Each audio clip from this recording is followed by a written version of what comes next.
Hello, हमको बहुत गर्मी हो रहा है। गर्मी होता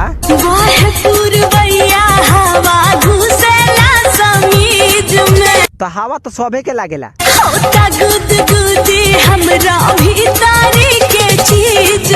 कान खोल के सुन ले, ये अपने से ठीक होई। दुनिया में गुदगुदी के दवाई नहीं खे।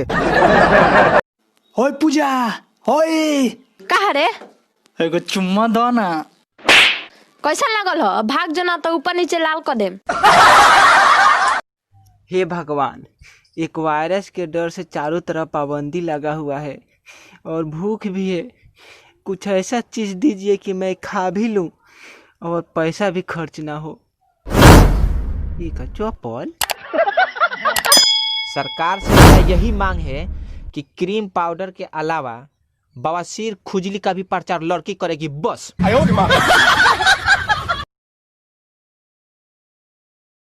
ए, चलो ना होटल से कुछ खा के आवल जाओ। मेरे संग कभी नहीं जाऊंगा होटल, तू तो वीडियो बना के कर देगी वायरल। तू देख ले, बाद में वायरल होखियस।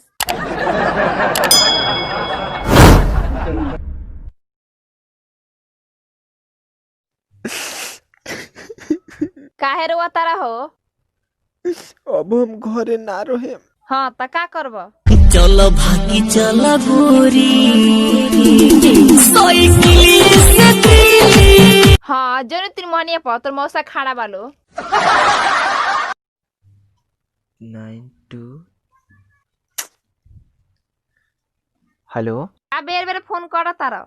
ठीक कैली है इसनु? का ठीक करनी हो? जब तुरा ना आवे के रोला त ही महामारी में काहे बुलैली हो? डर से उठल जाता।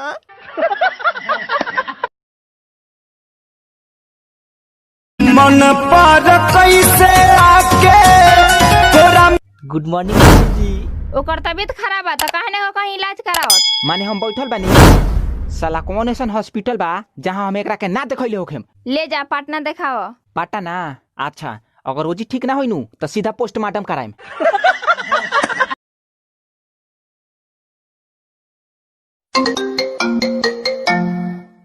हेलो, कैसन बानी जी? काहे इतना मायूस होके बोलता रू? हम यहाँ लाचार हो गइल बानी। लाचार कैसे? रउआ चली गई परदेश माजा मारे। सरवलिया के लेबर में खटा होता है, इनके माजा मारता नहीं।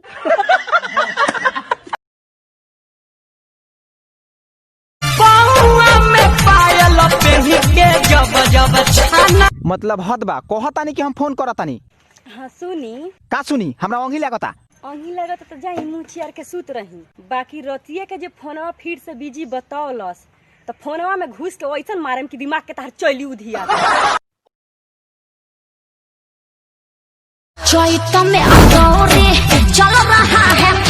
हेलो, बुझा त एक साल शादी ना ये हुई।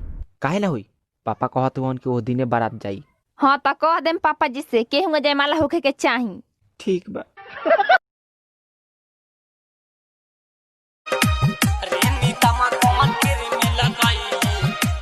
कितने दिन के बाद कॉल की हो?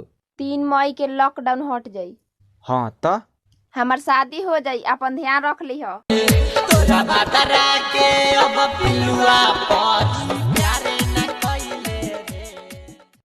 तुमसे बताई दे भैया कि बहुत जने भाई लोग होते हमरे यही मेरी कि भैया में कुछ शादी ब्याह में कोई के बारात चला जाइए और कोनो अच्छी लड़की देख ले तो पहले नजर में ओका दिल गई दे अपन भैया और सारे बारात में खुरे खुर काट डरिए कि आखिर कौन मेरी लड़की का नंबर ही मिल जाए और वो लड़की से बात हो जाए भैया। ओकरे बाद जब वो वापस बारात फिर अपने घरे चलावत है तो 2-3 दिन तक उनका चैन ना पड़ी, छटपट छटपट करिए भैया। तो पता चली कि फिर दूसर बारात उन्हें जाएगा। मेहरारू और माई में झगड़ा हुई नु तो हम अपना माइये के चुने। पीछा मेनू कहत रहो, तनी हिम्मत हुई तो ओकरा मुंहवा पर कह के न देखी हो। रुको, एक बात हमारी भी सुनते जाओ काली के पुजारी। छिपकली के बच्चे कभी मगरमच्छ नहीं बन सकते, वो दीवार पर रेंगते रेंगते ही मर जाते हैं।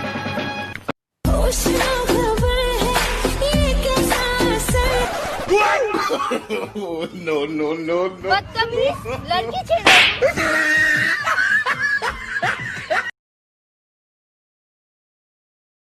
Roll camera action. गब्बर मैं तेरा मूत पी जाऊंगा। अबे साले मूत नहीं खून पी जाऊंगा, खून। आज मैं नहाऊंगा, सरेआम नहाऊंगा, खुल के नहाऊंगा। कौन रोकेगा मुझे? मैं नहीं डरता ठंड से।